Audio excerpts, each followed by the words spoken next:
Jesule, defensa. Esto es Martiricos 08. ¡Qué bueno! ¡Qué bueno! ¡Se acabó! ¡A primera! Esto es Martiricos 08.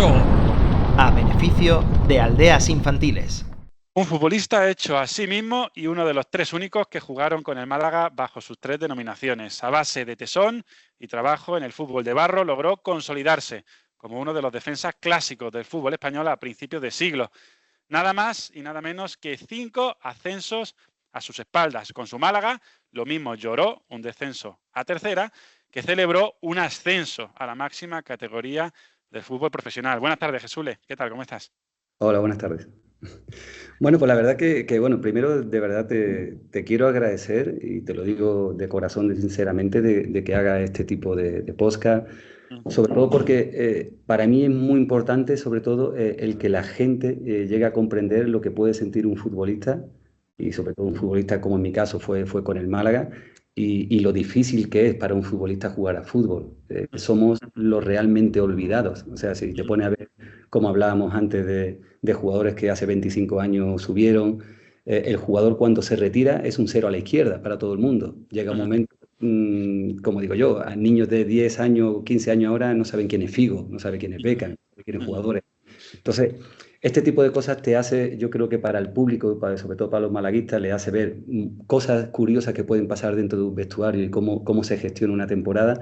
Y para el futbolista yo creo que es muy importante porque te hace sentir jugador de nuevo.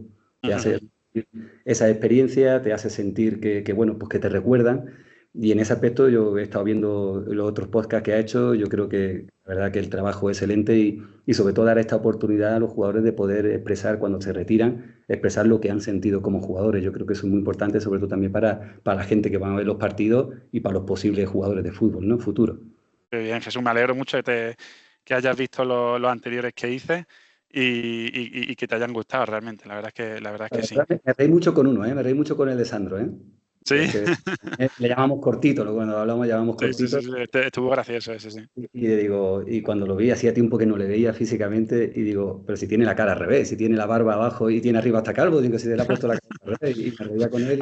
Había mucho que estaba muy cambiado, sí que es verdad. El ascenso a primera de nuestro querido Málaga Club de Fútbol en 2008 es la inspiración del proyecto Martiricos 08, un proyecto solidario de comunicación y entretenimiento dedicado al club de nuestros amores.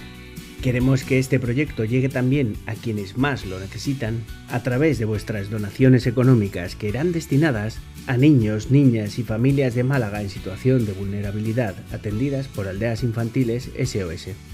Entra en nuestra web y colabora. Estamos con Jesús Barbadilla Cervilla, nacido en Málaga el 26 de mayo de 1973. Militó 2 etapas en el club como club deportivo del 91 al 94 y como club de fútbol del 2006 al 2008. Y en la temporada 2007-2008, de la que estamos hablando, disputó 4 partidos de liga.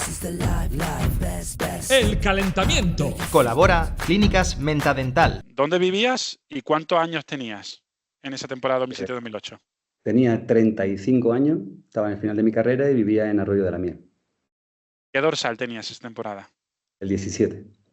¿Qué botas usabas? Siempre, toda mi carrera he usado o las Copa Mundial de taco de aluminio o las Múnich. ¿Qué coche tenías? Un BMW X5. ¿Te gustaba más jugar con camiseta por dentro o por fuera? No, por dentro, siempre. ¿Quién era tu mejor amigo dentro de ese equipo? Pues tenía muchísimos amigos, sobre todo de la otra época, pero sobre todo con el que más afinidad tenía muchísima con Salva Ballesta, al final tenía muchísima afinidad y con Sandro también por mi etapa del Levante. Uh-huh. ¿Y con quién te entendías mejor dentro del campo en esa línea defensiva, Jesús?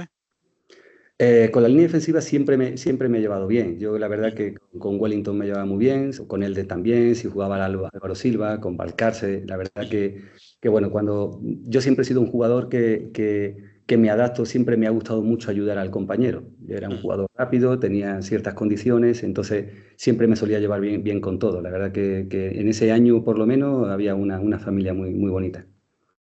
¿Para ti quién fue el jugador revelación esa temporada? Para mí, Bueno, para mí el revelado jugador esa temporada fue Apoño.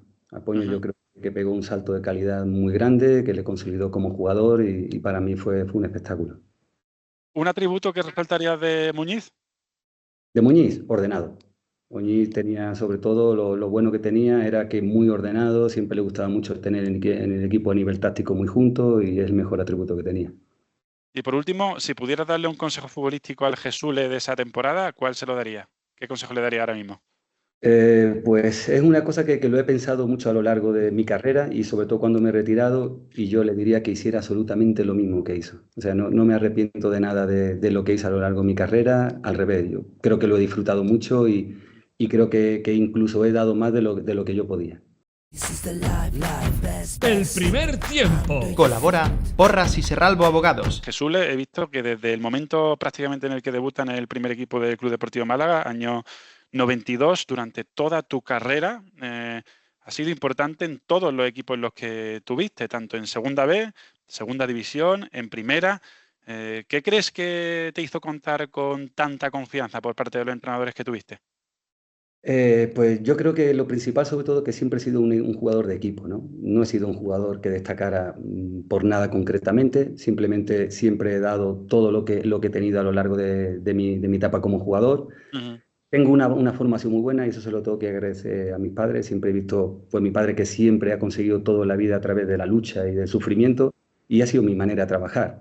Como te he dicho, no era técnicamente bueno, era un jugador muy rápido, era un jugador muy agresivo ujú, y sobre todo lo que siempre he dado al máximo de lo que tengo. ujú, Siempre he pensado que el futbolista y todas las personas no sabemos todo, todo ujú, lo tenemos que hacer a través del sufrimiento, a través del aprendizaje, y era una persona que escuchaba mucho. Entonces, cuando un entrenador me decía, tú tienes que hacer esta función, esta labor, yo la hacía. Por eso siempre creo que he contado para todos los entrenadores. Es cierto que yo tenía mis cualidades y mis habilidades, y lo que hacía era aprovechar mis cualidades y ocultar mis debilidades. Esto me lo enseñó Antonio Montero Nene, que para mí ujú, fue una de las dos personas que me hizo jugador, y sobre todo Santi, también que he jugado, que fue del Sevilla, del Málaga, que ujú. con 6 años me rompieron la nariz, me ¿Ah, acuerdo sí? que en Ah, juveniles, pero la nariz acabé operado, ajá, y, y me enseñó todo lo que se puede saber en el fútbol, yo ujú, lo enseño él como jugador, ¿no? Y es lo que me ha servido a lo largo de mi carrera, pero sobre todo yo mi carrera la he basado todo en que todo me ha costado muchísimo trabajo conseguirlo a lo largo de mi vida y todo ha sido a base de trabajar. Entonces es lo único que he hecho durante toda la vida. Como bien ha dicho en el Málaga, ese año ha sido el año que menos jugué solo ujú, 4 partidos, ujú, pero me siento súper orgulloso porque creo que me quité una espina que tenía muy grande con el Málaga. Como bien ha ujú, dicho, fui el último jugador en debutar con el Club Deportivo Málaga. ujú. Empecé con 9 años en la cantera, debuté con 18, me fui con 21 y volví con 35. Y ese ascenso para mí fue especial porque fue decir, mi carrera ha acabado como jugador de la mejor manera posible, llevando al Málaga donde yo creo que tiene que estar, que era Primera División. Ponemos un poquito en contexto tu regreso a Málaga después de marcharte varios años, porque recordamos que Jesús se formó en las categorías inferiores del Málaga, llegó a debutar con el Club Deportivo Málaga en marzo del 92.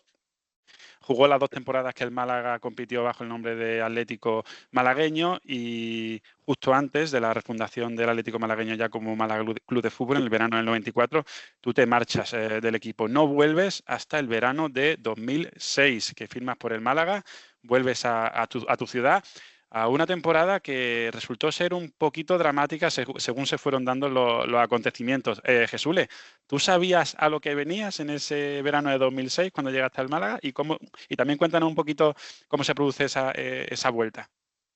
Pues es curiosa porque yo iba a ir a Jerez. Yo la Ujú, idea que tenía era ir a Jerez. Yo estaba, durante esas temporadas anteriores, yo firmé en el Levante, que subimos a Primera División, jugué el año de Primera División.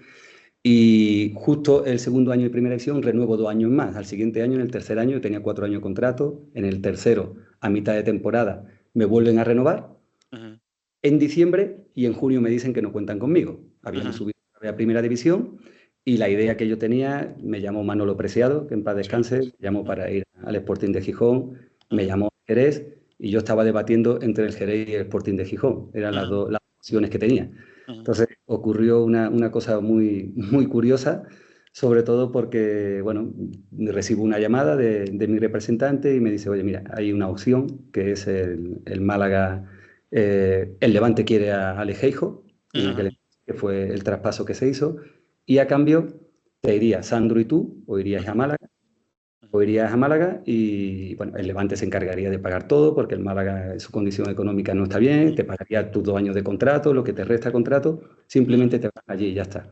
Entonces yo empecé a oír ruidos en la casa raros.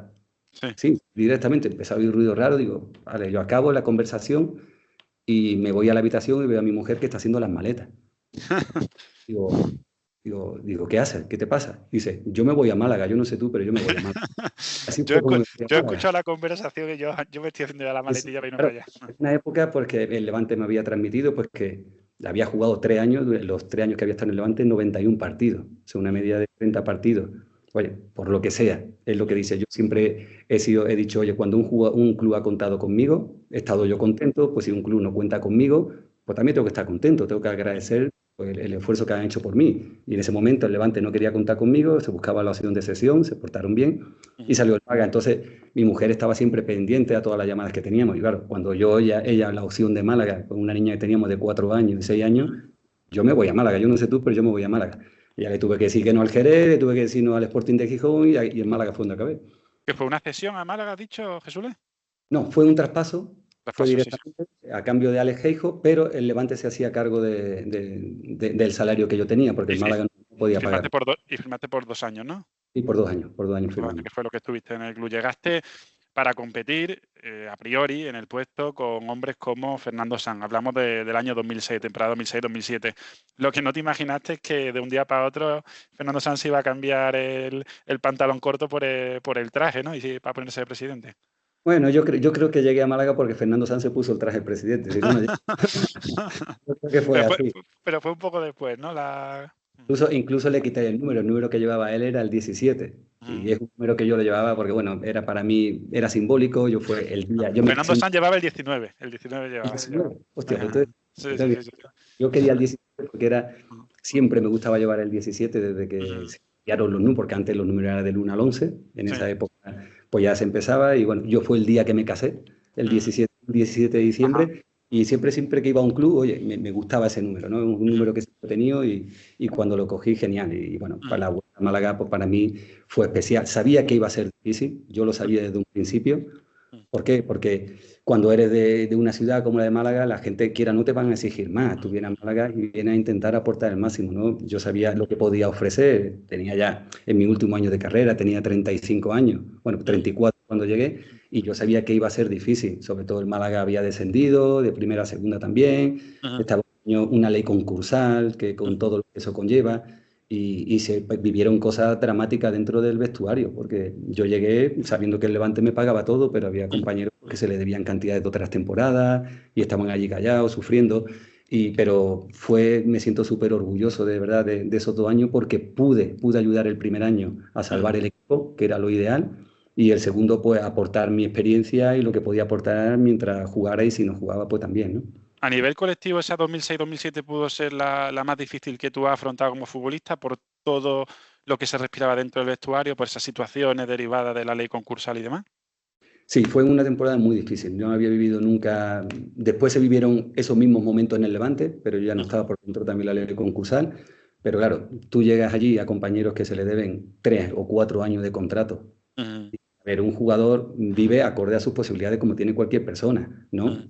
Pensar en ahorrar, ¿no? Pero a gente que se le debían 60, 70 millones de pesetas o yo qué sé, hablando en euros, 1 millón de euros, se le podía deber muchísima cantidad. ¿Cómo le exigía tú a esos jugadores que corrieran en el campo sin saber si iban a poder perder ese dinero o no? Entonces, vivimos situaciones dramáticas de jugadores que quieran o no, pues se sentían muy mal cuando ya haber bajado a segunda división, porque una de las cosas que tiene Málaga es que te exige muchísimo, para bien y para mal. Entonces te exigen jugar, competir y ganar partidos.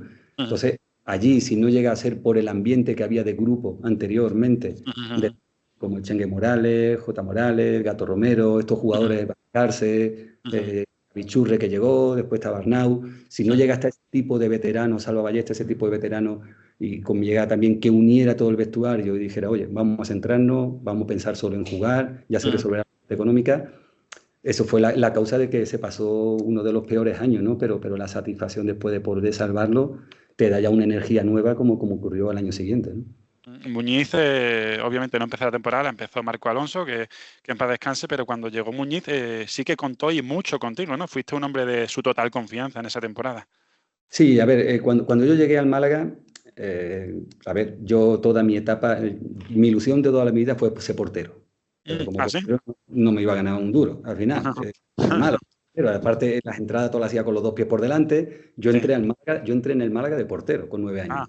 No Y sabía estuve eso. años de portero. Entonces, llegó un entrenador, Antonio Mayorga, y me dijo, Jesús, vamos a probar a un chaval de portero, ponte de defensa. Entonces, cuando empecé a dar patadas a todo el mundo, porque lo que hacía era dar muchas patadas, era con lo nervioso que yo era, me dijeron, tú a partir de ahora eres defensa.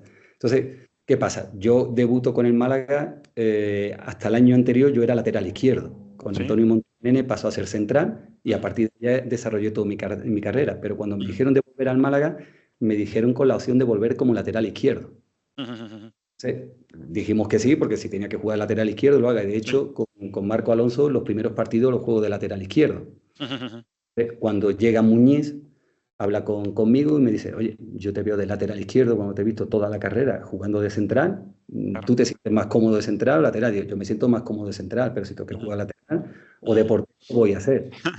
Y me pone en la posición realmente que yo tenía que estar, ¿no? Por lo menos en la que había desarrollado mi carrera, ¿no? Que era central. Salváis de manera un poco agónica la categoría en esa temporada 2006-2007, en aquel recordado partido contra el Cádiz, y a la siguiente temporada se produce una pequeña revolución, ya el Málaga mirando un poquito ya esas opciones de recuperar su sitio en la máxima categoría, 11 fichajes, 2 de los cuales pues estaban destinados a jugar en el centro de la defensa, como eran Elder y Wellington. Ese nuevo rol tuyo, Muñiz te lo transmite en pretemporada, que va a ser un jugador más de recambio, porque venías promediando más de... he echado números, he visto tus estadísticas, y venías promediando más de 30 partidos por temporada en toda tu carrera como profesional. Sin embargo, en esa 2007-2008, solo, como hemos dicho, 4 partidos y 3 de titular. ¿Tú antes de esa temporada esperabas ese nuevo rol ya que lo ibas a tener? A ver, no lo esperas, pero sabes que llega un momento a lo largo de tu carrera que te va a tocar, ¿sabes? Para mí lo mejor que hizo el Málaga ese año fue los jugadores que trajo. O sea, eran jugadores que eran desconocidos prácticamente. O sea, trae a Elde, que venía de otro sitio, Wellington, que venía de Suiza, te trajo también a Eliseu, con lo que Eliseu ha llegado a ser con Portugal, o sea, de Callejas, te trae una serie de jugadores bueno, Paulo Roberto también que vino, o sea, que fueron una revolución por el buen resultado que dio, y sobre todo para mí, mejor de todo fue Nabil Baja, o sea, fue un espectáculo, o sea... Entonces, ¿qué ocurre? No te esperas no jugar, sabes que algún día te puede tocar, pero yo tenía, para mí yo siempre digo una cosa, hay que saber, igual que cuando cuentan contigo, hay que saber cuando no cuentan, y yo lo único que podía hacer a lo largo de mi carrera era trabajar. A nosotros, nos han dicho los jugadores, a ti te pagan por entrenar, y después el entrenador es el que decide jugar. Yo sabía que iba a jugar poco, ¿vale? Yo sabía que iba a jugar poco porque hubo un episodio el año anterior en el que tuve un encontronazo con Muñiz, ¿vale? Y yo sabía que no iba a contar con él. Pero a mí igual, yo estaba en mi Málaga y yo sabía que lo quería dar todo ahí, quería estar con ellos. ¿Qué hacía? Entrenar al máximo, intentar poner el máximo difícil. Yo era un jugador muy, diríamos la palabra, muy correoso para los propios compañeros, porque las mismas palabras que daban los partidos las daban los entrenamientos. Yo entrenaba absolutamente igual que jugaba. Entonces, es lo que me ha hecho poder llegar hasta los 38 años que me retiré jugando a fútbol y sin ninguna lesión. Entonces, yo sabía que iba a jugar poco porque Muñiz, aunque no lo pareciera, pues no era un entrenador y cada entrenador es diferente. Yo ahora como entrenador que soy, lo puedo entender a él, pero le gustaba más la gente joven que la gente veterana. Y de hecho, durante la temporada anterior, jugadores como el Gato Romero, como Arnau, como Vicente Cárcel, Gaby Churre, no jugaban y salían gente más nueva. Sacó a mucha gente de la cantera también el año anterior, sí, es verdad. Sí, entonces lo normal es, pues bueno, él contaba con una serie de suyas y salió bien. Lo bueno que tenía en Málaga es que los veteranos, todos los que éramos veteranos, apoyábamos todo. La decisión de tomar a Muñiz la teníamos que aceptar y es lo que hay que hacer. Es que el veterano cuando se retira puede ser de dos formas. Puede ser un veterano bueno, puede ser un veterano malo. Y los veteranos buenos son los que ayudan al equipo. Y yo, mi rol en ese momento, cuando jugaba, había otra gente que no jugaba, pues yo tenía que tener el mismo respeto que los que jugaba. Entonces, el respeto yo solo lo único que podía decir es voy a entrenar igual que he entrenado toda la vida y ayudar a los compañeros a subir, como es el caso que pasó, ¿no? Pues pudo ser eso que estás mencionando ahora mismo, el peso que tenían los jugadores veteranos que quizás menos jugaban, pero que aunaban un poquito ese ánimo del equipo y tiraban el equipo para arriba a lo mejor en los momentos más difíciles que luego llegaron, como fueron el caso de Arnau, de Valcarce, tuyo, de Van Rosado, de Sandro, jugadores muy experimentados que ese año tuvieron menos protagonismo. ¿Pudisteis ser tan clave a lo mejor como el aspecto meramente futbolístico en ese ascenso? Es que yo creo que es lo más importante. O sea, lo más importante de un equipo son los jugadores que no juegan. Si tú tienes jugadores que no juegan y están pues hablando por detrás mal, o del entrenador o de los jugadores, de lo que sea, que al final cuando estás frustrado, muchas veces tu frustración la pagas en cosas que perjudican al equipo. Pero o sea, si veías tú que veías a Valcarce, que para mí es una bellísima persona, ayudando a la persona que estaba puesta en su posición, y tú entrenabas igual para que el otro estuviera bien, porque si tú al final tienes a los veteranos o la gente que no está jugando relajada, el que es titular se relaja también. Entonces, entrena igual. Entonces, si tú tienes gente que está compitiendo por detrás y te hace competir más fuerte, estás mucho más preparado. Y esa es la clave de todos los equipos. O sea, los equipos que acaban subiendo la liga o ganando la liga son porque los vestuarios están unidos y sobre todo porque tienen veteranos que ayudan muchísimo a los jóvenes. Y eso es fundamental.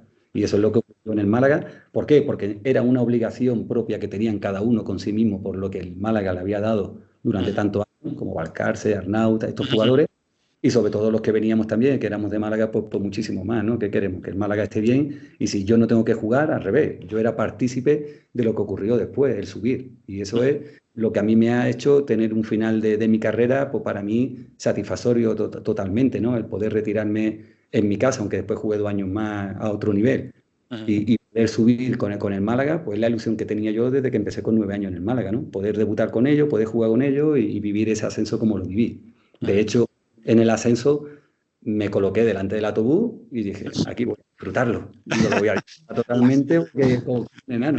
En la foto salgo yo. No en la foto, yo quería vivirlo, ¿no? Quería vivir Sí. la cara de felicidad, sobre todo, que tenía la gente. En primer plano, quería verlo en primer plano todo, sí. Claro, porque, como dice, he tenido otro ascenso, he tenido 5 ascensos a lo largo de mi carrera y uno fue incluso de tercera a segunda vez con el Málaga, ¿no? en esa categoría. Pero el ascenso para mí, los mejores ascensos que he tenido fueron 2. Todos han sido muy bonitos, pero subir con el Jerez, que también me sentí muy querido allí, subir de segunda B a segunda A y después con el Málaga de segunda a primera, al final de mi carrera, pues yo diría, no voy a beber otra cosa igual en la vida. Entonces lo disfruté mucho. Aunque no jugué, me sufrí muchísimo. Mi mujer es conocedora de ello, de llorar, porque yo soy una que no me rindo jamás. O sea, no me rindo. Puede ser que no juegue, puede ser, pero siempre sigo peleando. Entonces, de ver cómo cada semana no juegas y tener que tener el rol de ayudar a los demás, pues te cuesta como jugador y como persona mucho, ¿no? Incluso lo hemos dicho, fuiste a muy pocas convocatorias en Liga esa temporada, que eso me coincide mucho con lo que me estás contando de que realmente no lo pasaste bien esa temporada a nivel personal y casi familiar, ¿no? Sí, pero sobre todo lo que no quería era defraudarme a mí mismo y a las personas que habían confiado en mí por llegar a Málaga. Yo dije, oye, yo vengo aquí a trabajar, vengo a luchar, vengo a dar todo lo que tengo, oye, y es lo que tengo. Jugaban 2 perfectos jugadores como el de Wellington, que se merecían jugar. Oye, pues si merecen jugar, se lo merecen jugar, y yo no puedo hacer nada contra eso. ¿Qué puedo hacer? Ponérselo difícil a ellos, ponérselo difícil al entrenador y seguir peleando, ¿no? Ese era mi rol y creo que es lo justo, ¿no? En el fútbol. Cuando llega Wellington, hablando directamente del jugador con el que más competía, una competencia directa, porque los dos erais centrales zurdos en esa planificación de Muñiz, ¿tú eras consciente de que Wellington, ese tipo que venía del fútbol suizo, terminaría siendo leyenda absoluta del club? A ver, yo cuando lo empezó a jugar lo sabía. ¿Por qué? Porque, sobre todo porque es el jugador que cae bien en Málaga. O sea, en Málaga lo que necesitan, le gusta, a la afición lo que le gusta es gente que lo den todo en el campo, y Wellington lo daba. Encima tenía calidad. Era lo contrario él tenía calidad, entonces tenía genio también, era el jugador que también te daba y se peleaba con los jugadores, tipo de Wellington o tipo como Nabil Baja, porque realmente con el que yo competía era con Nabil. Yo con Nabil tenía unas peleas, teníamos a veces en el campo, en los entrenamientos, que Os rascabais bien, ¿no? como diciendo que se maten los dos, que se maten los dos. Sí. Ajá. Pero no, pero Wellington es pues, un jugador como Bravo, como ha sido Bravo, como jugadores como Vicente Valcarce, jugadores que lo dan todo en el campo, son los jugadores que quiere Málaga, ¿no? Y la verdad que yo me alegré muchísimo por Wellington, con él hablo muchísimo también, porque yo creo que se lo ganó, venía también de estar en varias épocas y Málaga pues acertó en su lugar donde estuvo, ¿no? Y la verdad que estuvo genial durante todos los años de su carrera, incluso llegó a ser capitán y la verdad que, bueno, tengo muy buena relación con él. Ahora que eres entrenador, Jesús, ¿le entiende un poco que Muñiz tocara poco lo que funcionaba? Que siempre se dice que lo que funciona mejor no lo toques.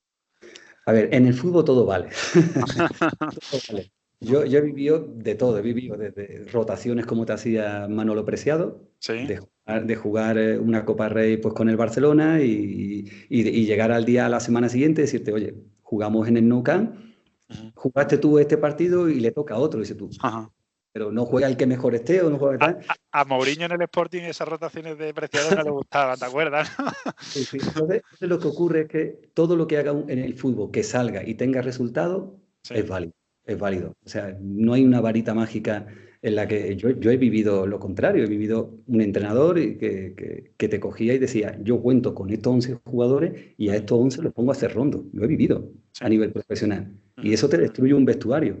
Pues lo que provocó fue que el vestuario se uniera más. Entonces, a Muñiz le funcionaba. O sea, a Muñiz le funcionaba, le funcionó durante muchos años. Oye, yo cuento con estos jugadores.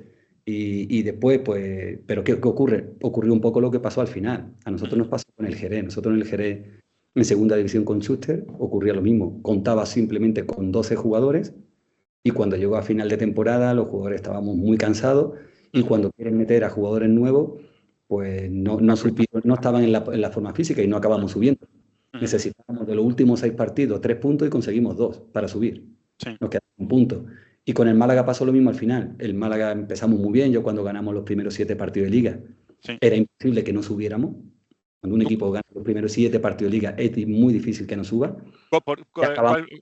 Acabamos muy justitos. Sí, yo te iba a preguntar, ahora que lo mencionas, desde dentro, ¿cómo se explican esas primeras 7 victorias siendo un equipo con tanto fichaje y tantas caras nuevas? ¿Por qué? Porque había mucha hambre. Sí. Había mucha hambre y había, ya te digo, como el grupo estaba y el grupo era muy unido, y Muñiz se encargaba que estuviera unido, también es cierto, hay que darle ese mérito. O sea, el equipo estaba muy unido, los veteranos estaban todos muy juntos, gente pues como el Gato, como el Chengue, los jugadores, Javi Calleja, todos los jugadores que estaban en aquel entonces, bueno, pues en el segundo año había menos, estaban muy unidos. Entonces, el bloque lo teníamos. La afición te ayuda muchísimo. Como te digo, la revelación para mí ese año fue Apoño y fue, aunque Jesús Game ya estaba, y estaba Nabil Baja, y todo lo que tocaba Nabil era gol. Todo lo que te toca es gol y ganas los primeros 7 partidos. Me acuerdo una charla que estaba dándome masajes, porque estaba todos los días en masajes.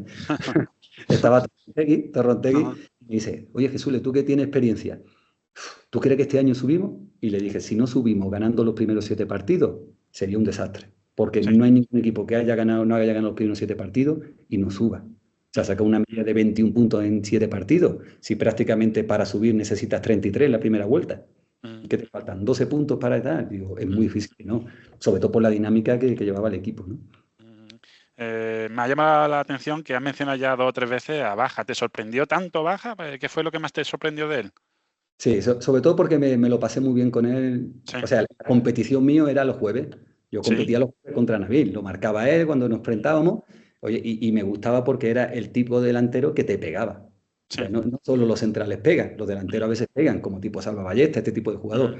Entonces, Nabil tenía un tiro muy potente, tenía un tiro muy bueno y todo lo que tocaba era gol. Y a mí me sorprendió porque no lo había visto antes, no lo había conocido, pero desde que llegó fue el que prácticamente nos salvó, ¿no? Casi la gran mayoría de goles los metía él. Los partidos que no jugaba o estaba más tocado, incluso el equipo lo notaba.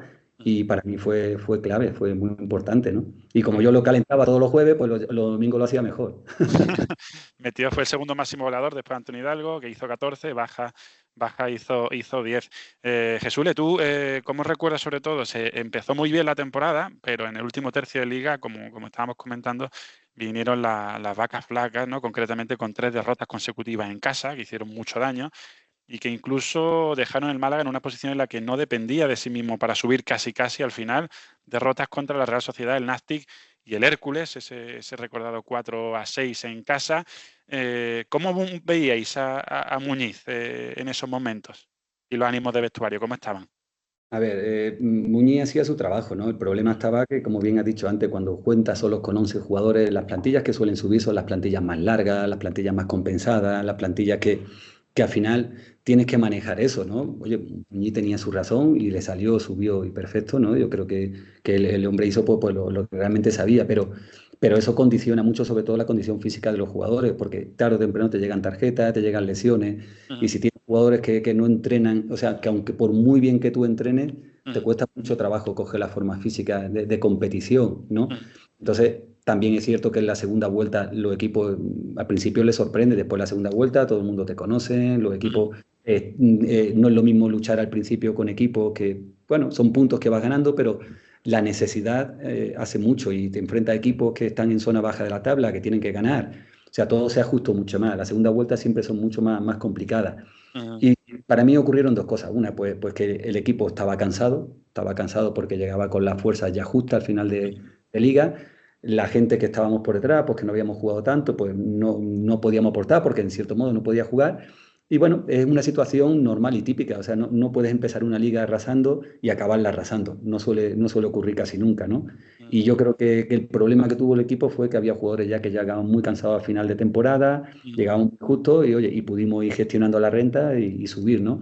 Por eso fue mucho más bonito todavía el subir, ¿no? Porque fue complicado y el último partido contra el Tenerife se pasó muy mal, lo pasamos muy mal, muy mal. Yo recuerdo que esa plantilla, la planificación de verano, sí que realmente me está hablando de plantilla corta y a mí me sorprende, porque en un principio, cada puesto en principio estaba doblado, pero es verdad que mirando todo el bagaje de cada jugador y las estadísticas, es verdad que al final el grueso de los minutos se lo llevaron entre 14 y 15 jugadores, que eran los que siempre empleaba Muñiz. Esos jugadores que no jugasteis tanto, como hemos dicho antes, Rosado, Sandro, tú mismo, bueno, Francesc Arnau, que era el proto suplente y no jugó prácticamente en Liga, o yo creo que no jugó. ¿Os llegó a frustrar esa situación que incluso en los momentos de flaqueza, donde faltaba un poquito de físico, el míster no tirara un poquito más de vosotros? Hombre, claro, eso es lógico, ¿no? Si un jugador no se cabrea o no llora, como me pasaba a mí, por no jugar, pues tú imagínate, entonces no sería jugador de fútbol, ¿no? Y claro que te frustra, porque el jugador no lo entiende. O sea, cuando hay un campo de fútbol, yo siempre lo digo, si hay 25.000 personas, hay 25.000 entrenadores. Y todo el mundo dice, a este, quita a este. Realmente el entrenador es el que tiene la responsabilidad y el que ver entrenar a cada uno, ¿no? Oye, y él confiaba en sus jugadores y conjugaba, oye, y salió bien y pudimos subir, ¿no? Si no llega a subir, pues encima la culpa hubiera sido de él. Es el mérito tanto cuando subimos, cuando no, en parte de él, pero a ti como jugador pues te frustraba mucho porque tú piensas que puede dar, apoyar al equipo, puede darlo todo lo que decía y que no cuenten contigo, pues frustrante, ¿no? Para mí, como te he dicho, era una situación novedosa que no me había pasado nunca. Yo lo pensaba pues, por el hecho de que estaba en casa, ¿no? Sobre todo, y que era conocedor, que tenía 35 años, oye, y había jugadores porque estaban mejor que yo y que tenían que jugar, pero siempre quieres apoyar, ¿no? Y dar oye, me tocará a mí, podré tener esa oportunidad de poder apoyarlo. De hecho, en los últimos partidos juega Bichurre, que no había jugado en toda la liga, y jugó los últimos 3 o 4 partidos, ¿no? Eso fue la temporada anterior, sí. Sí, perdón, sí, para que Gaby Churre no estaba ya, es que ya confundo los años. Pero le pasó a Gaby Churre lo mismo. Gaby Churre ese año con Marco Alonso jugaba, llegó Muñiz, no jugó nada y jugó los últimos 3 o 4, ¿no? Después jugó Álvaro Silva, fue el que estuvo jugando bien. Entonces, pues dices tú, bueno, pues te cuesta más asumir ese rol, pero es el que toca. Eso es lo que le pasa o le ha pasado a los compañeros que yo he tenido en otros equipos cuando yo jugaba y ellos no, ¿no? Entonces, al final es parte del fútbol. Al final, el equipo, la realidad es que en toda la temporada no salió de puestos de ascenso, pero a pesar de ello se vio en esa situación delicada, sobre todo después de la derrota contra el Hércules. ¿Dentro del vestuario tuviste cara de preocupación o jugadores que llegaran incluso a dudar del ascenso, a pesar de que dependía de sí mismo el equipo? Mira, para eso existe sobre todo la veteranía. Claro. ¿Por qué? Porque hemos vivido de todo tipo de batallas. Si tú entras en el pánico, entras en el miedo, como nos pasó en el Jerez, no acabas subiendo. O sea, yo creo que la base, y lo vuelvo a repetir, de que el Málaga subiera, fueron los jugadores que estaban por detrás. Y yo no me había incluido, sino tipo como Sandro, como te he dicho, como Arnau, como Valcarce, este tipo de jugadores que decían, no, vamos a tirar para adelante, seguimos para adelante. y que esto es fútbol y que al final lo peor, o sea, lo peor que puede ocurrir es cuando un equipo va de más a menos. Eso no tiene una plantilla bien unida, bien centrada y que incluso aunque estén jugando otros compañeros, la gente está encima, el público evidentemente lo estaba, y tú no estás apoyando, los equipos no se salen y no hay un equipo en el que no sean más importantes o tan importantes los que no juegan como los que juegan. Y en el Málaga, importante los 2 años, tanto para salvarnos como para subir, el mérito fue de los jugadores que estaban por detrás, ¿no? Sobre todo por el apoyo, por el ánimo que le daba a los compañeros, por que el ambiente fuera bueno, positivo, bueno, y teniendo a Sandro en un vestuario, imposible que el ambiente no fuera bueno. Porque si teníamos una frustración, íbamos y le pegábamos 2 guantadas, porque al final encima se reía, pues, así que imagínate. Claro, con gente así al final los vestuarios siempre terminan funcionando. Jesús, me has comentado que si tuvieras que destacar 2 ascensos de tu carrera son los del Jerez, de segunda B a segunda, y este del Málaga, primera división. ¿Dónde pondrías el del famoso de Jerez de los Caballeros? Del año 93. Lo que pasa es que ese es un ascenso de inconsciencia, vaya. O sea, no éramos conscientes de lo que había pasado, porque viene de una desaparición de un club y subir con el equipo, éramos todos muy jóvenes, éramos todos niños pues, de 18 años prácticamente, 18, 19 años, que éramos con muchísima calidad, muchísima calidad. Yo siempre he dicho a lo largo de mi carrera, digo, yo he llegado pues porque como hay que tener un poco suerte en la vida, porque yo siempre he tenido compañeros que han sido muchísimo mejores, muchísimas cosas.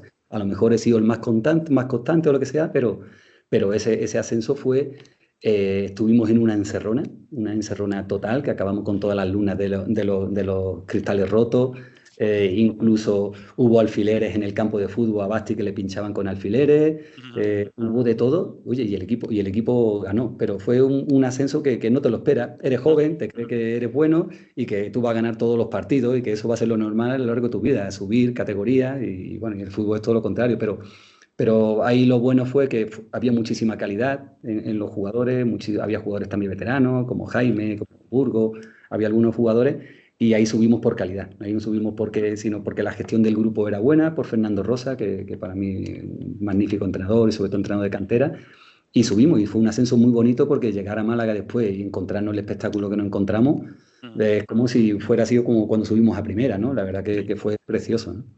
Un año antes, la desaparición del 92 del Club Deportivo Málaga. ¿Tú cómo la recuerdas? Tú con 18 años, ¿qué recuerdo tienes? Porque también, obviamente, eso derivó en que vosotros, los más chavales, el segundo equipo, el Atlético Malagueño, tuviera que dar un paso adelante para convertirse en el primer equipo de la ciudad, al menos durante esos 2 años. ¿Cómo lo recuerdas y cómo os plantean también la situación de chavales? Vosotros vais a ser el primer equipo de la ciudad por ahora, a competir desde tercera. Este es el equipo y a competir. Fue ilusionante porque yo, es lo que te comento, yo entré con 9 años en la cantera en Málaga y cuando vas subiendo de categoría te das cuenta que cuando llegas al filial, todos los años suben 1, 2 jugadores, posible 3, otro año ninguno. Entonces ves que van llegando jugadores que son buenos y se acaban yendo a otro equipo porque no tienen llegada. Si yo estoy en el Castilla y tengo, yo qué sé, por decirte algo, a Beckham, o como tengo ahora a Vinicius en mi puesto, ¿tú crees que voy a debutar? Es muy difícil. Entonces, hay que un poco de la suerte de poder subir o no poder subir, depende de las condiciones que tenga el primer equipo. Entonces, cuando llego al Málaga después de estar desde los 9 años al primer equipo y encontrarte que el equipo desaparece, pues te quedas como diciendo, hostia, si llevo toda la vida peleando por algo y ahora desaparece el equipo.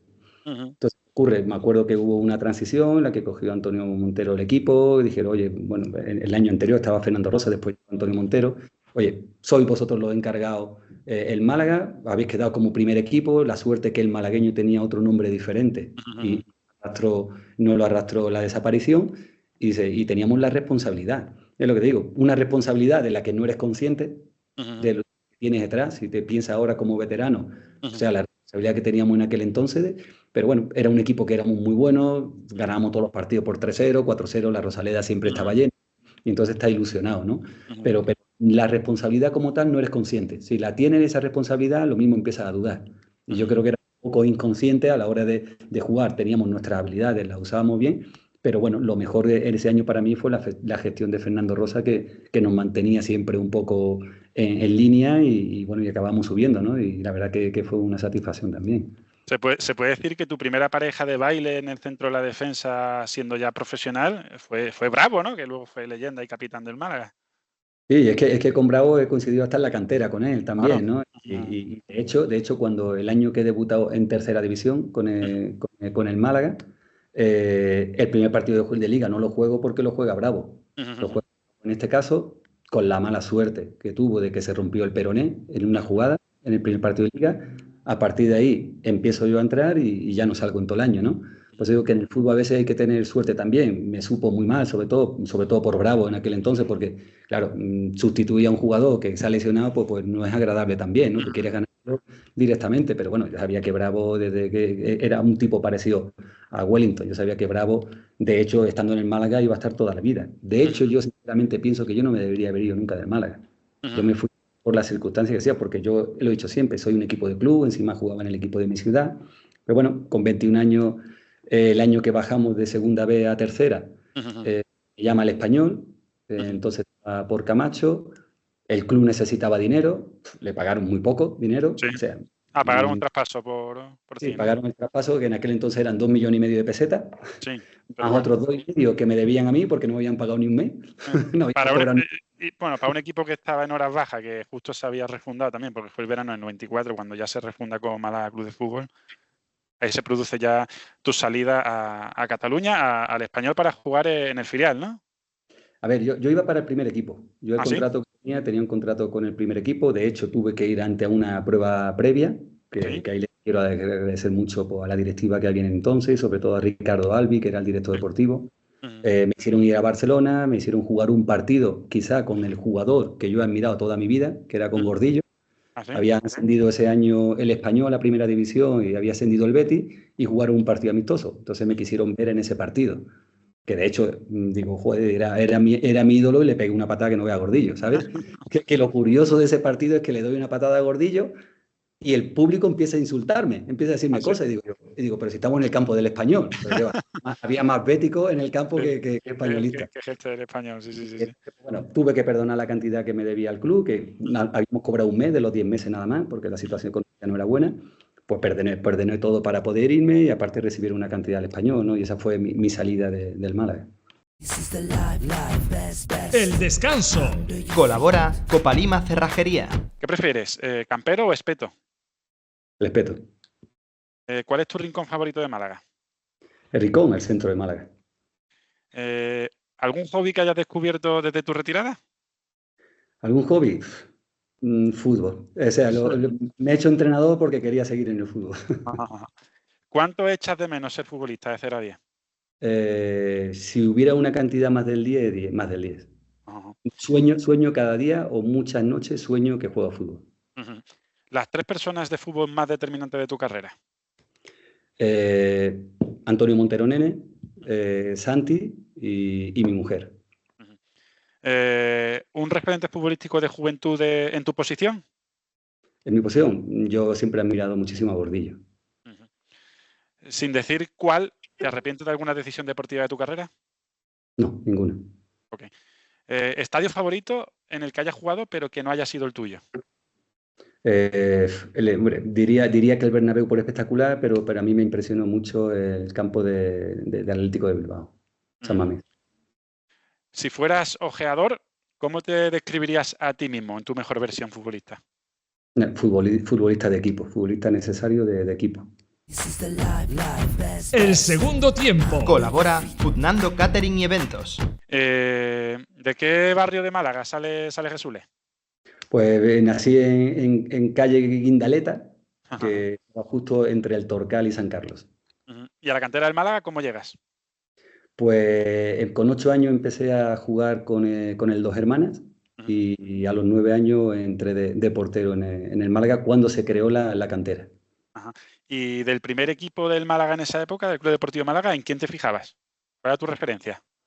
A ver, había mucho. Cuando llegó Juanito, pues Juanito, evidentemente, sobre todo con Miguel Ángel Ruiz, era un jugador que miraba mucho. Debutas, como hemos dicho antes, en el primer equipo en marzo del 92 con Antonio Montero Nene en segunda división, el último año del Club Deportivo Málaga. Y desde ahí hasta que te vas en el 94 se dieron un poquito de claro y oscuro, ¿no? Descenso, desaparición, ascenso y nuevamente descenso. Te fuiste en parte también por esa inestabilidad del club, ¿no? No, me fui porque el Málaga, a ver, había jugado, debutado con el primer equipo, continuamos el filial en tercera, subimos a segunda B, bajamos a tercera división. A mí no me hubiera importado seguir, pero me llama un ojeador que tenía un equipo para mí, que era en este caso el Español. Había subido a primera división y no podía decir que no. Encima tenía contrato con el primer equipo, aunque no me podía negar a ir cedido. Entonces veía pues bueno, que el desarrollo de mi carrera se daba fuera porque al final me sentía un poco empujado a ello, ¿no? A salir por la necesidad tanto del club como por la mía como jugador, ¿no? ¿Estuviste en el Español 2 años, Jesús? Sí, estuve 2 años. Pero, ¿en el Hospitalet, no? A ver, estuve 2 años, fue muy curioso también, o Sí. sea, porque firmo en el Español con un contrato de 4 años, Sí. firmo 4 años, el contrato pues, tenía una cláusula que no me podía negar a ir cedido. Ujú. En aquel entonces yo hice la pretemporada con el primer equipo en Suiza e Italia Ujú. y me habló Camacho y me dijo que él quería seguir contando conmigo, pero quería que yo siguiera jugando al fútbol porque no iba a tener muchos minutos. Entonces en aquel entonces había un convenio entre el Español y el Palamós en el que todos los jugadores del Español iban allí, que estaban en segunda división, con la mala suerte que estando en la pretemporada se pelea el Español con el Palamós y 7 jugadores que había allí en el Palamós se vuelven a venir para Barcelona y empiezan cada uno a repartirlo por un equipo. Hablamos con Camacho y bueno, decidió que me fuera al Hospitalet porque había el filial del Español, estaba en tercera división. El Hospitalet había sido filial suyo hasta el año anterior. Entonces quería que me fuera al Español para tenerme cerca por si contaba conmigo. Entonces esa temporada la hice en el Español, en el Hospitalet, en segunda vez. Desde que debutaste con el primer equipo del Málaga en el 92, segunda división, te costó mucho, ¿no? Volver al fútbol profesional, casi 10 años. No lo hiciste hasta la 2001-2002 con el Jerez. ¿Qué supusieron esas temporadas en el fútbol de barro para el Jesule, que vimos a partir de principios de siglo, ya un jugador asentado con el Jerez en segunda división y luego ya en primera? Pues es lo que te he dicho siempre. Yo siempre he tenido algo claro en mi mente que es lo que me ha hecho ser jugador y lo que me ha hecho llegar pues, hasta los 38 años y lo que me hace ahora mismo estar en Armenia entrenando. Yo soy una persona que todo lo que he conseguido a lo largo de mi carrera lo he conseguido a base de sufrimiento. No se me ha dado nunca nada, por lo menos yo considero eso, ¿no? Y me siento muy satisfecho de donde he llegado. Hay jugadores que han jugado muchísimos años más en primera, o han llegado a las selecciones, muchísimas cosas, pero yo he llegado a donde yo quiero como jugador. Igual que cuando llegué al Español creo que no estaba maduro como para jugar al Español, igual creo mi madurez pues, fue un poco más tarde de la que han podido ser otros jugadores. Pero lo que me hace sentir satisfecho es el no haberme rendido nunca, ¿no? Y tener después que he tenido de mi familia por detrás. Yo me encuentro de que estoy en el Español, en primera división, a verme a los 2 años en tercera división de nuevo en un ejido. Bueno, se dieron circunstancias. El año que me mandan a segunda B, hay un entrenador, Paco Flores, que estaba en el Español en el filial, que después entrenó el primer equipo, y quería que yo fuera con él al Español B. Camacho dice que no, que yo tengo que estar en el filial, en segunda B, porque es una categoría muy distinta a la que hay, y no le gustó al entrenador. Entonces resulta que al año siguiente el Español B sube a segunda B, me vuelven a recalar, me dice Camacho que quiere que yo entrene a veces con ellos y que juegue con el filial. Y bueno, en una de las conversaciones me dice el entrenador que no va a contar conmigo durante todo el año, que yo no le ayudé a él a subir el equipo a segunda B y él no me va a ayudar a subir al primer equipo. Y eso fue lo que me pasó en el Español. Y me encontré solo a 1000 kilómetros. Y bueno, ese año volví otra vez al Hospitalet porque no quería jugar, de hecho no jugué al principio. Cuando acaba la temporada, al año siguiente me dice que tampoco va a contar conmigo.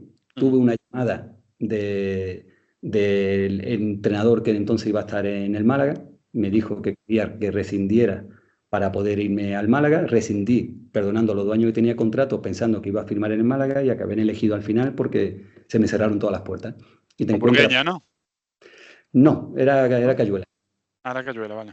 Sí, con Burgueña, perdón, después coincido en el Ejido, ahí sí, perdona. Entonces en el Ejido coincido con Burgueña al final y digo, oye, pues lo que me toca, a pelear, seguir luchando, volvemos el año siguiente paso a segunda vez al Poli Almería, hacemos Juan Antonio Montero Nene de nuevo y varios compañeros de los que subimos con el malagueño, volvemos a hacer una temporada de lujo, acabamos en liguilla, que nos subimos por poco y acabé después en el Jerez. Y por eso te digo que en el Jerez, porque en el Jerez después estuve 4 años y para mí fueron, como quien dice tú, volver a la categoría profesional. Subimos a Segunda B, con un año para mí pues espectacular. El año de Segunda A casi subimos con Chúster a Primera División, el segundo año subimos a Chúster, y de pronto te encuentras de que cuando llegas, que el problema tiene el fútbol, de llegas a Segunda B o a Tercera División, como llegué a Elegido, de no llamarte nadie, a llamarme todos los equipos de España. Y yo decía, pero soy el mismo jugador. ¿Y qué había cambiado? Pues yo creo que había cambiado un poco la madurez también en mí. Yo cuando nosotros subimos, yo había 2 momentos nada más a lo largo de mi carrera, en el que cuando acaba una temporada he dicho, me siento satisfecho de lo que ha pasado. Y fue el ascenso de Segunda B a Segunda A, que fue como decirme a mí mismo, he vuelto a la categoría profesional, me lo he ganado, lo he merecido, he subido, y ese día fue, cuando amanecí por la mañana, uno de los mejores días de mi vida. ¿Y qué me hizo? Me hizo cambiar un clic. Aunque no me parezca, me hizo quitarme todos los miedos que tenía, o que había tenido hasta ese momento por las frustraciones que había tenido, y cuando empiezo a jugar en Segunda B, en Segunda A, me catalogan ese año pues como el mejor central o de los mejores centrales de la categoría, y te llaman todo el equipo. ¿Y qué había cambiado en mí? Simplemente que había dicho, fuera miedo, voy a disfrutar de la Segunda División, voy a disfrutar porque creo que me la he ganado, y a partir de ahí soy un jugador diferente. Soy un jugador diferente, mucho más completo, mucho más experimentado. De hecho, después acabo en Primera División en el Levante. Incluso en diciembre me acaba llamando el Luis Aragonés para jugar un partido, en aquel entonces se jugaba partido contra la droga, de una selección de la Liga, que no nos dejó ir Chúster, no nos dejó ir a Rivera y a mí. Y ese fue el punto culminante, dices tú. ¿Y era el mismo jugador hace 5 años que ahora? Pues en parte sí lo era y en parte no. Por eso creo mucho en la maduración de los jugadores, la experiencia de los jugadores, y yo a partir del Jerez fue cuando me hice realmente jugador ya, ¿no? ¿Cuánta culpa tuvo en esa evolución de Jesús Antonio Montero Nene? A ver, Antonio Montero Nene lo que me dijo, me puso las cosas muy claras, ¿vale? Antonio Montero Nene, yo era un jugador porque en la cantera pues ya llevaba desde los 9 años, llegó al filial, y el jugador muchas veces, como te he dicho, tiene miedo, tiene cosas, y yo quería jugar a toda costa. Y si yo tenía un resfriado, pues me cuidaba. Y si tenía una sobrecarga, estaba todo el día mirándome. Entonces me miraba demasiado, era demasiado. Entonces yo tenía pubis, en aquel entonces en la pretemporada tenía pubis. Y de hecho Juan Carlos Pérez Fría, para mí, que lo quiero muchísimo como persona, habla con Antonio Montero Nene y le dice, oye, ¿qué pasa a Jesús? Jesús a veces juega, a veces no juega, un día dice que le duele, otro día que no le duele, y le dice Juan Carlos, le dice, mándalo a su casa. Dice, ¿cómo?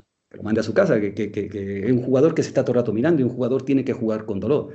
Entonces me llama Antonio Montero Nene, me mete en el vestuario y dice, oye, mira, Jesús, yo he decidido que te vaya a tu casa, que no juegues más al fútbol. Y me quedo así callado, con cara de contrario, y me dice, o hacemos otra cosa. Y digo, ¿el qué? Dice, ponte a entrenar hasta que te rompa. Cuando te rompa, te opera. Y si no te rompe, sigue jugando al fútbol. Y hasta el día. A los pocos meses me hizo debutar en el primer equipo y a partir de ahí tiro mi carrera. Y eso pues me enseñó una lección de que tenía que tirar para adelante, y como hacen todos los jugadores. Me dijo, a lo largo de tu carrera no va a haber ni un día en el que no te duela algo. Porque si tú entrenas al 100%, siempre te llevó al límite, ¿no? Te llevó al límite y reaccioné. Y la verdad que esa es la parte que le tengo que agradecer a Antonio Montero, ¿no? Sobre todo esa.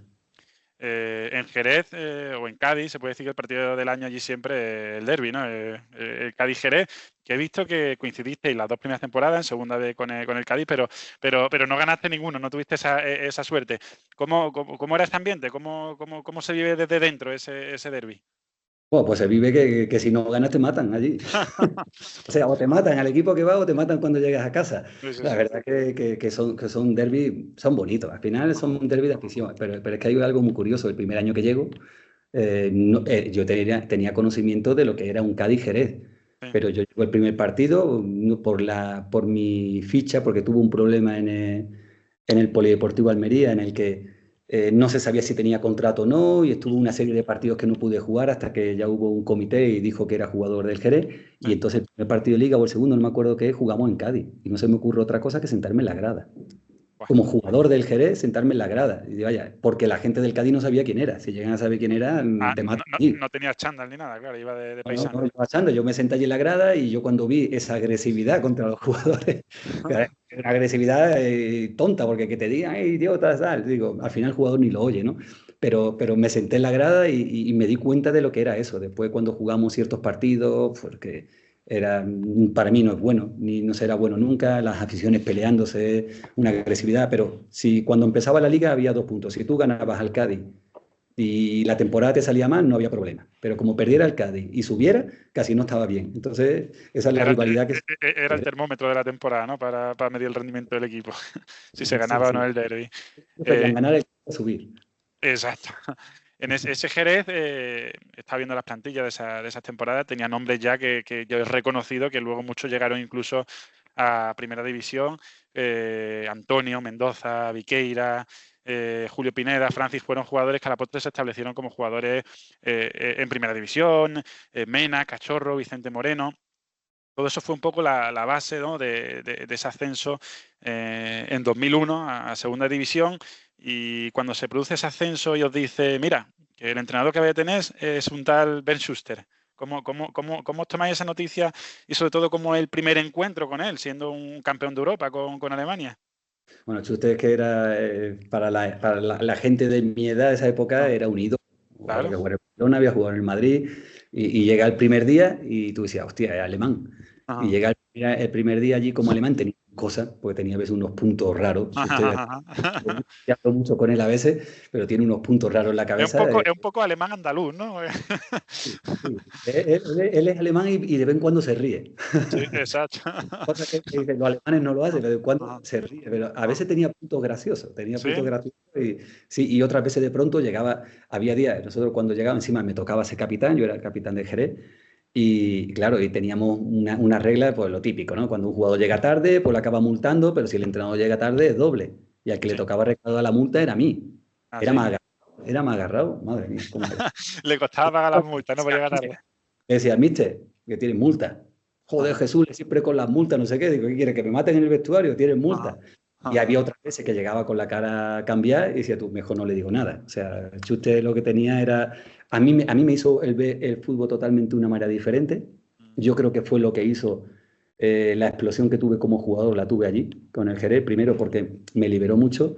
Pero bueno, nosotros empezamos a usar un sistema de 3 atrás en defensa. De 3 en defensa, y si tienes 3 defensas, pues lo que quieres son defensas rápidos. Sobre todo, para mi posición venía genial, sobre todo por cómo yo jugaba en el perfil izquierdo, ¿no? Central zurdo, ¿no? Jugaba por la parte derecha, jugaba Mendoza o jugaba Cañizares al principio, jugaba Cañizares, después estaba Antonio y yo estaba por la izquierda, cuando en segunda vez siempre me habían jugado Antonio y yo de centrales. En este caso, Schuster quería todo lo contrario de lo que se me pedía como central. Cuando estábamos jugando con línea de 4 atrás, lo normal es corta el balón, lo pasa, se lo busca Cachorro, busca Vicente Moreno, busca otros jugadores y que ellos ataquen. Aquí no, Schuster lo que nos exigía era que cuando cogiéramos el balón encaráramos a uno de los dos jugadores, o al extremo o que encaráramos al medio centro. Y yo decía, ¿cómo que me vaya para él? ¿Será irme al lado contrario? Y decía, no, que te vayas para él. Y te va a encarar al extremo, y cuando el extremo decida irse hacia ti, pues tú decides si das el paso, abres el paso al jugador que queda libre, o sin embargo, continúa. Si el jugador se quedaba, continuaba. Y se daba la situación de que a veces me encontraba de defensa y me plantaba en el área. Entonces, era una forma diferente de jugar que tenía Chuste que sorprendió a todo el mundo. Estuvimos toda la liga, primero, segundo con Atlético Madrid, pero al final lo que comentamos, ¿no? Chuste contaba con 11, 12 jugadores, no contaba con más. Y cuando llegamos a final del IVA acabamos muy cansados y el miedo que nos entró, miedo escénico, ¿no? Que de 6 partidos consiguiéramos 2 puntos cuando necesitábamos 3, pues fue un no ascenso muy dramático. ¿En qué hizo mejor Schuster a Jesule? A mí me hizo un jugador mucho más completo. Yo creo que a nivel táctico me enseñó muchísimo, sobre todo, enseñó mucho a todo el mundo. Te daba la libertad de poder hacer cosas que a lo mejor otros entrenadores a lo mejor te lo prohibían. Y descubrió una faceta en mí que era sobre todo la de poderte salir con el balón, cosa que antes no había hecho, ¿no? Entonces, a mí me dio muchísimo, sobre todo por mis condiciones que se dieron idóneas para ese sistema. Estuviste allí dos temporadas en segunda división. La segunda tampoco se logra ascender, pero se hace también una buena temporada con Bestuster, que creo que no acabó la temporada, la segunda, ¿verdad? La segunda, sí la acabó, ¿no? Yo es que no lo No recuerdo. o llegó Ultra, ¿puede ser? No. ¿No? Eso fue el Levante. Si usted la acabamos la temporada. Sí. Vale. Y te vas al Levante de Preciado, un auténtico equipazo, que fue de los mejores equipos por nombre o plantilla, de los más potentes que se ha visto últimamente en segunda división. Jugadores de pasado malaguista, estaba Sandro, Carpintero, estaba Congo, estaba Jofre, estaba, Riverita. Y qué decir de Manolo Preciado, ¿no? ¿Cómo era estar en ese equipo, Jesús? Fue una maravilla. La verdad que cuando me llamaron del Levante no lo dudé. Ese año es lo que te digo, porque he vivido todo. Vivió de momentos en el que no te llama nadie a momentos en el que te quería todo el mundo. Y decía, pero si soy el mismo jugador, ¿no? Y ese año, ya te digo, el boom que dimos con el Jerez me hacía que me llamaran todos los equipos de segunda, evidentemente. Te llamaba el Elche, te llamaba el Almería, te llamaban equipos que incluso antes, estando en Almería, no me llamaban. O sea, te llamaban un montón de equipos. Yo ahí cambié de representante, entré con el grupo Bahía, la verdad que fue maravilloso. Y bueno, cambió mi forma de que todo el mundo que pasa el Levante pues apostó por mí. Me acuerdo en aquel entonces del Jerez, me firmó a mí, bueno, firmó también a Rubiales, y a Mora, al portero, y nos fuimos para allá. O sea, me llamaron, me fui para allá y cuando llegué allí pues me encuentro de que tenía 30 años y entraba en Los Rondos por joven. Y yo decía, ¿sí? ¿cómo era un equipo de veteranos, ¿no? Claro, digo, si debería ser veterano y me encuentro allí, pues gente como tú dices, Ángel Cuella, me refiero a jugadores, o Tomás Olía, que había jugado en el Betis. Hay Purúa, ¿no? Y Purúa, tú dices, hostia, dice que son jugadores todos consolidados. Era un jugador elegido a dedo, o sea, de los mejores jugadores de cada equipo, Alexis Suárez, jugadores, estaba Pinillo, estaba, yo qué sé, teníamos un equipazo y entraba en Los Rondos como jugador. Y de hecho me encuentro un entrenador que para mí entonces era desconocido, como era Manolo Preciado, y ha sido uno de los mejores entrenadores que he tenido en mi vida. Porque no he visto una persona que gestione el grupo como lo ha gestionado él. Todavía no lo he visto en el fútbol. Y de contarte cosas curiosas de cómo hacer una rotación con ese tipo de jugadores y que los jugadores no se enfaden.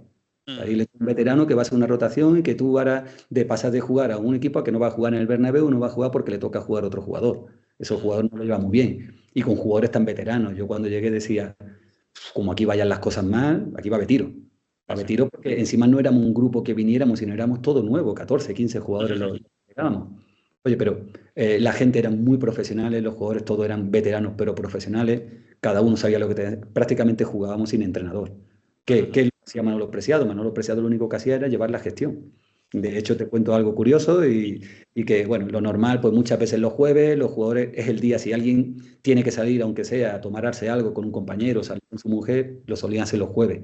Solíamos hacer comidas de equipo, después la gente salía a lo mejor a tomar algo y él, pues como era muy listo, se iba pues, con Riverita, se iba con Sandro, se iba con Cuella, iban a tomar algo. Sí, ¿no? Entonces, llegaba a las 12 de la noche o la 1, le decía, para casa.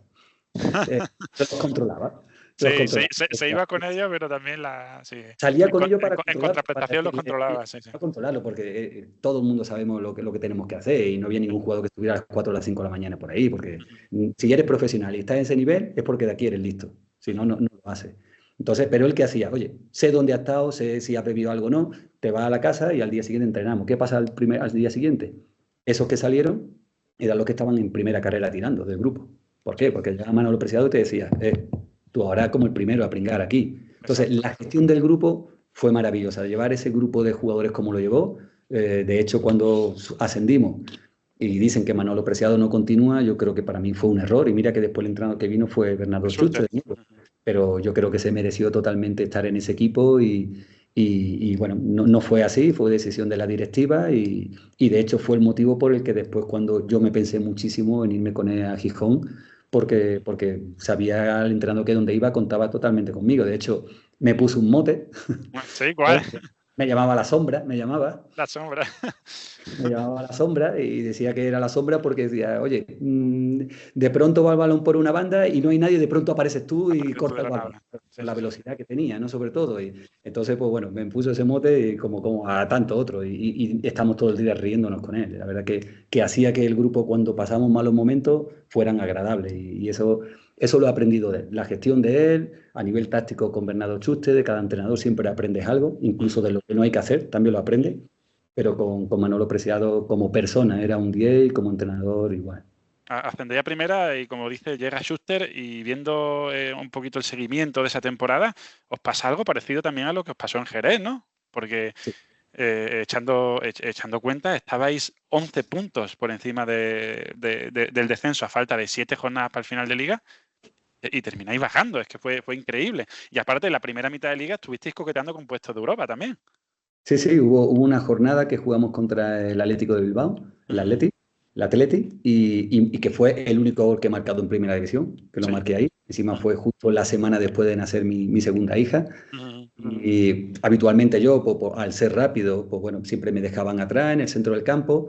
Y yo creo que fue Rubiales en ese momento, estaba conmigo y dijo, me llamaba otro mote, me decía, tira para arriba. Entonces me metí para arriba cuando no tenía que ir. Y de esto saca el centro, no sé si Ángel Cuella o Rivera, no sé si remata en aquel entonces Manchef y se pega el balón botando en el área pequeña. No Sí. sabía qué hacer con el balón. Nunca te había visto ahí, ¿no? Decía, a ver, digo, ¿cuándo le doy? ¿Antes del bote, después del bote? ¿Y cómo lo celebro, no? Que es lo que se suele plantear a la gente que no suele marcar goles. Si ve la celebración mía es penosa.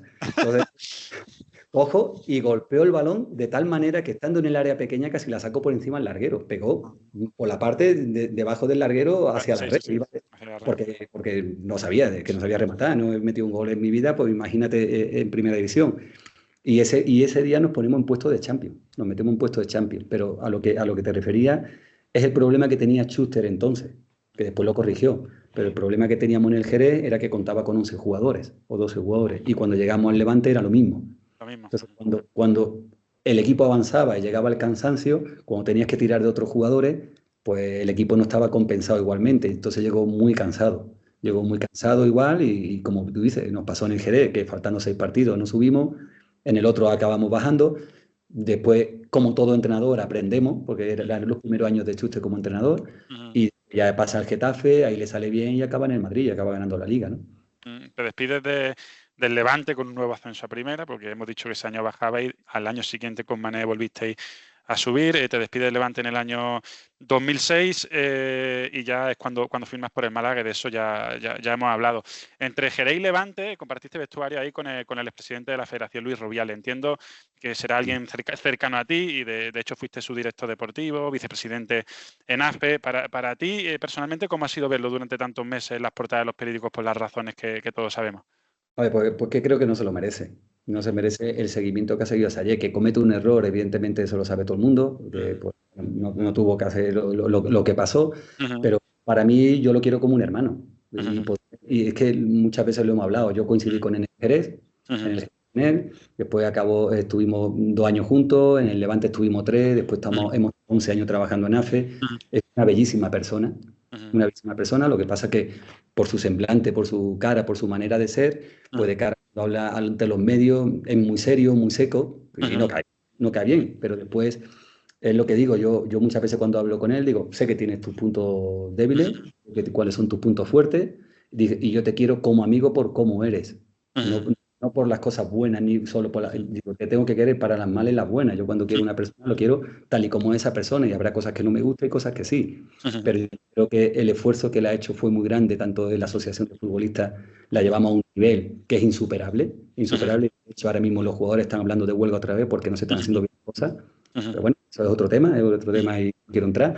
Y después la federación llevó a su punto máximo, que se equivocó, sí, pero yo creo que el seguimiento como tal y el respeto hay que tenerlo y que se equivoca, pero después esa masacre hacia esa persona, pues yo lo he llevado mal como amigo que soy, y creo que no lo merece, ¿no? No creo que no lo merece por todo lo bien que ha hecho y por todo lo bien que ha hecho en el fútbol, pero que cuando nos equivocamos tenemos que pagarlo, igual que yo cuando tuve el encontronazo con Muñiz, me equivoco, una acción que ocurre y lo pago al año siguiente, pues no contando, bueno, pues lo ha pagado saliendo de la federación, pero ya está, acaba ahí, ¿no? Entonces, el que siga es lo que no me gusta, ¿no? Sobre todo porque no creo que una persona merezca tanto seguimiento continuo, ¿no?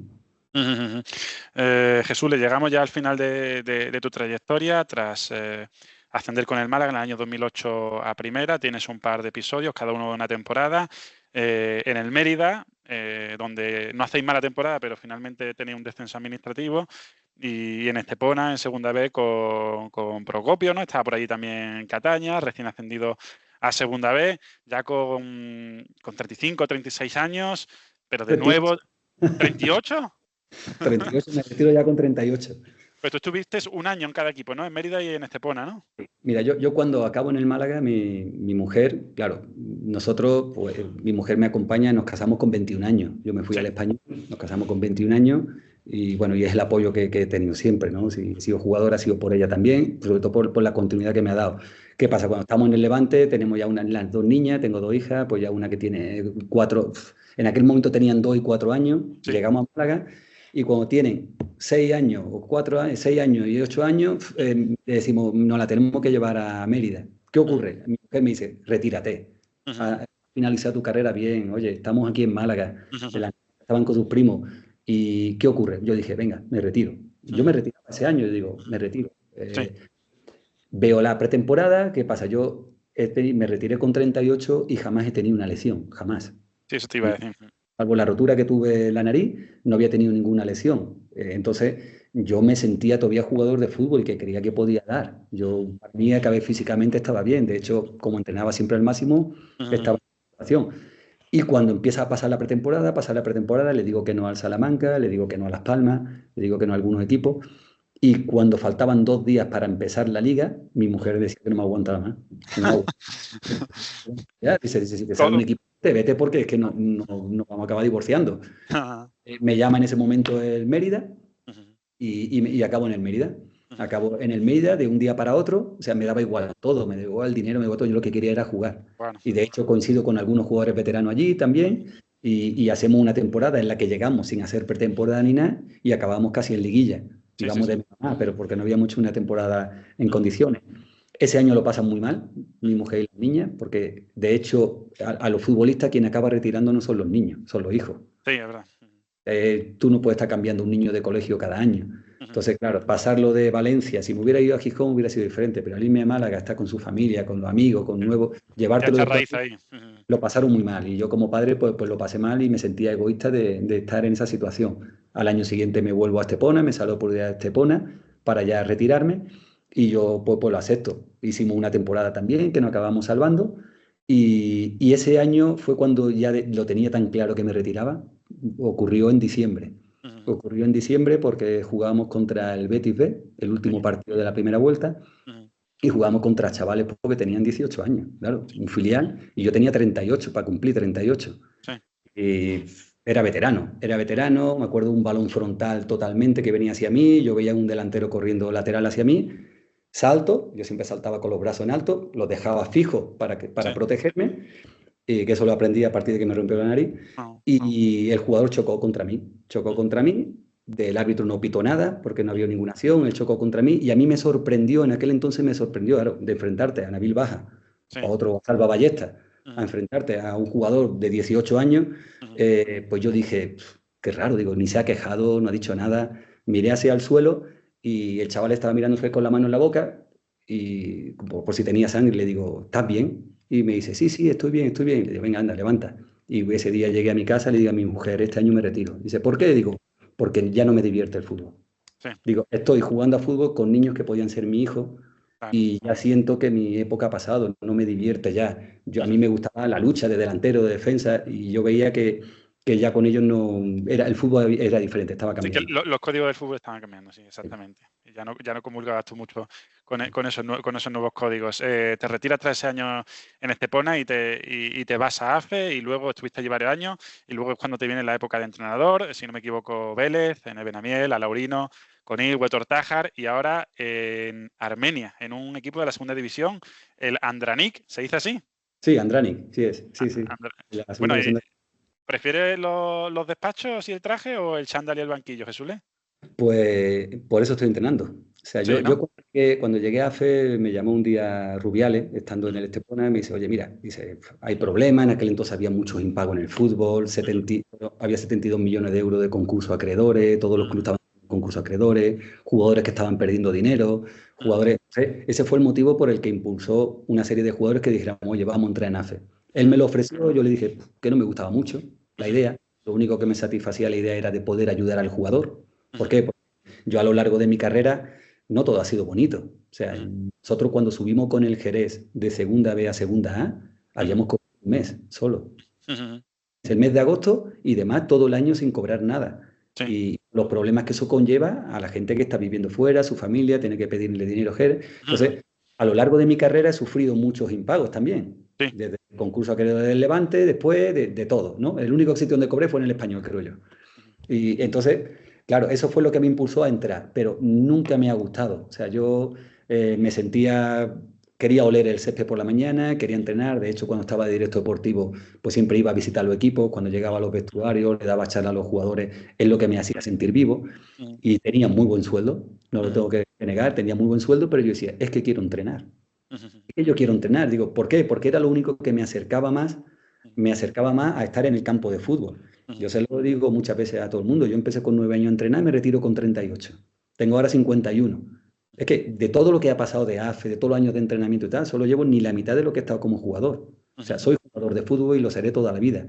Entonces, lo único que me gusta es el fútbol. Entonces, fue un momento en el que ya Rubiales se va a la federación, no me gustaba lo que estaba ocurriendo allí y dije, hoy quiero ser entrenador. Renuncié a todo y prefería irme a otro equipo, ganar un sueldo mínimo, pero ser feliz. Y es lo que me hizo ser entrenador. Entonces, he tenido varios equipos en los que he estado jugando en tercera división, entrenando en tercera división, pero bueno, yo sabía que mi progresión en España también es mucho más difícil. Cuando tú eres jugador y te retiras, es muy fácil que te den un equipo. ¿Por qué? Porque estás retirado, todavía te conoce la gente, pero ya habían pasado 11 años desde que yo me retirara o 10 años. Entonces, ya Jesús le tiene que empezar de nuevo, pues como le toca a todos los entrenadores que han entrenado. Esa ventaja la pierde. Entonces me salió la oportunidad de irme en abril, a irme a Estados Unidos, a entrenar, a ayudar a un equipo allí, al Memphis 901, sobre todo a nivel táctico y a través de un programa también, de que entrenan a niños. Estuve allí y aún así, estando allí, tampoco me sentía feliz, porque no estaba entrenando lo que yo quería. A partir de ahí, pues justo antes de venirme a Málaga, en junio, pues me llama un representante y el hecho de haberme ido fuera, pues fue lo que me hizo salir el tema de Armenia. Y aquí, ¿qué pienso? Pienso que a lo mejor mi carrera está fuera de España. Sobre todo, ¿por qué? Porque el entrenador está muy valorado, el entrenador español fuera, de hecho aquí me cuidan muy bien, todo, también una liga totalmente diferente, pero bueno, en España primera y segunda es intocable ahora mismo, primera red pues tiene que tener más currículum y yo lo que necesito pues generar más currículum, ¿no? Y bueno, la verdad que estoy solo, he hecho en falta a la familia, pero me siento feliz porque estoy haciendo lo que quiero, ¿no? Que es entrenar y lo que me hace feliz de siempre, ¿no? ¿Y cómo es el futbolista armenio lidiar con ellos? Bueno, lo peor es el idioma. Sí, claro. Claro, lo peor es el idioma. Yo lo digo porque tengo un colombiano, tengo 2 colombianos, tengo un mexicano y poco más. Y después tengo un australiano, tengo 2 japoneses, un marroquí y el resto un ruso y el resto son armenios. Entonces tú dices, hostia, ¿cómo hablo con ellos? Entonces hablo en español a la gente que me entiende en español, después en inglés a un armenio y a los extranjeros que habla inglés, le hablo en inglés y él traduce al armenio. Entonces, las charlas son largas. Entonces, todo lo basamos a través de vídeo, a través tal, pero bueno, hay mucho respeto. Son jugadores que son muy respetuosos, son jugadores que si tú le dices algo lo hacen. La verdad que tienen esa cultura aquí de que respetan a las personas mayores mucho y a las personas que están al cargo de la gente. Y la verdad que, bueno, el nivel no es igual, es un nivel todavía están en fase de formación en esta zona. Pero bueno, la verdad que me siento feliz porque, bueno, me siento realizado sobre todo como entrenador y el objetivo es intentar enseñarle a ellos y cuantos mejores sean, pues mejores resultados tendré. ¿Dónde te gustaría estar como entrenador de aquí a, digamos, 5 años, Jesús? A ver, a mí me gustaría estar entrenando en primera división, ¿no? Que es lo que nos gusta entrenar a todos. Pero me he tomado la idea pues como cuando jugaba, ¿no? O sea, yo soy jugador de fútbol, intento hacerlo lo mejor posible y a donde llegue, llegué. A donde llegue. Es que la idea, si no tengo que llegar a primera división, no lo merezco. Y si llego a primera división, lo mereceré. Que me gustaría entrenar al Málaga. Pero sin embargo, sería el equipo que más miedo me daría entrenar. Claro. Me daría más miedo entrenar. ¿Por qué? Si tú entrenas a un equipo, tú tienes la responsabilidad de hacerlo bien, pero ahí se une el que soy malaguista con el entrenar, y entonces la frustración puede ser mucho mayor si saliera mal, ¿no? Pero vaya, si alguna vez me llamaran Málaga, es que ni lo dudaría, ¿no? El descuento. Colabora Gimnasio Urufit. La primera pregunta, por un punto. ¿Cuál fue el primer rival del Málaga en la temporada 2007-2008? Primera jornada. Fue el Salamanca. Salamanca, correcto. Sobre todo me acuerdo por el gol que metió Nabil Baja por la escuadra, que fue impresionante. Fue 3-0, sí. 3-0. Segunda pregunta, por 2 puntos. ¿Quién fue el máximo goleador del equipo y el máximo asistente? Es que me lo has dicho antes, que era Antonio Hidalgo. Yo pensaba que era Baja. Fue Y el máximo ¿sí? asistente, pues yo creo que por asistencia tiene que ser Jesús Gámez. Fue Eliseu, el máximo asistente de ese equipo. Sí. Vale. Eliseo, hay una cosa muy curiosa con Eliseo, después te la contaré. No me la puedes contar ahora. No, te la puedo contar, sí que te la cuento, pero... Sí, cuéntamela, claro. Hubo, como se hace en todos los vestuarios, se hace al final pues el día de este inocente, que Sí. amigo invisible, y Eliseo es que no sabía hablar ni papa español. Pues. Sí, le costaba, claro. Decía que un portugués no comprenda el español y nosotros, que éramos españoles, no entendiéramos el portugués, no era súper raro. Entonces me tocó a mí con él, y le regalé una caligrafía, y la gente pues allí, claro. Digo, aprenda a hablar español porque si no, no hay manera. Con el tiempo mejoró un poquito porque estuvo varios años en España, sí. Era muy buena persona, muy buena persona. Vale, tercera pregunta, Jesús. Por 3 puntos, ¿quiénes fueron los 3 jugadores de campo con más minutos esa temporada? Pues debería ser Apoño, debería ser Wellington y el portero, ¿no? Entiendo. No, de campo, 3 jugadores de campo. De campo, vale. Jesús Gámez. Bueno, Wellington, Elder e Hidalgo. Fueron los 3 jugadores con más minutos. Ahí rasca un puntillo. Y la cuarta... Mi memoria es muy fatal, ya te lo digo. No es fácil. La cuarta, 2 puntos. ¿Quién llevó el dorsal 10 esa temporada? Te doy una pista. Fue un jugador que no jugó ni un solo minuto ese año. ¿Y un solo minuto?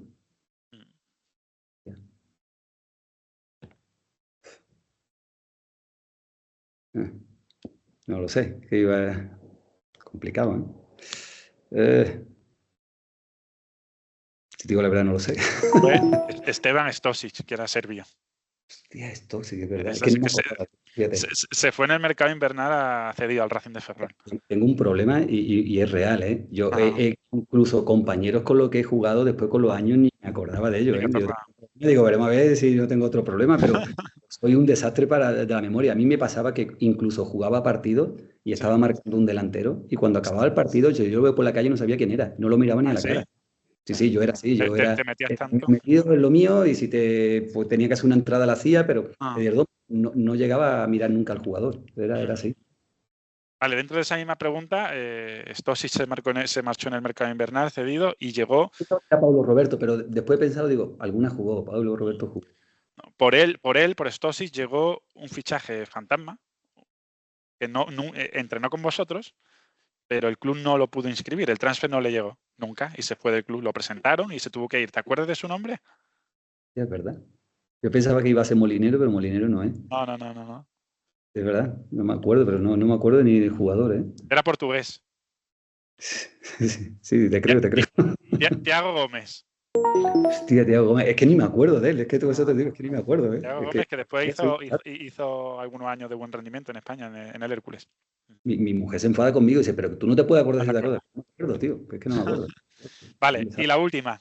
Por 2 puntos, ¿qué otros 2 equipos subieron con el Málaga esa temporada? Otros 2 equipos. Hostia, el que sé que no subió fue la Real Sociedad, eso sí lo sé. Ese fue, sí lo recuerdo, pero no me acuerdo tampoco, ¿eh? ¿Quiere decir alguno al azar? ¿Al aire? Uno, evidentemente sí lo sé, que fue el de Manolo Preciado, el Sporting. Sí. Fue el Sporting de Gijón. Y el otro fue el Zaragoza. No estoy seguro. No. El Numancia. Ay, el Numancia, es verdad. El Numancia. ¡Jesule! 4 puntos. Y ahí de verdad te quiero dar las gracias, que es genial el trabajo que haces y me encanta poder compartir este tiempo contigo. Muchísimas gracias, Jesús, y encantado. Nada, al revés, un abrazo.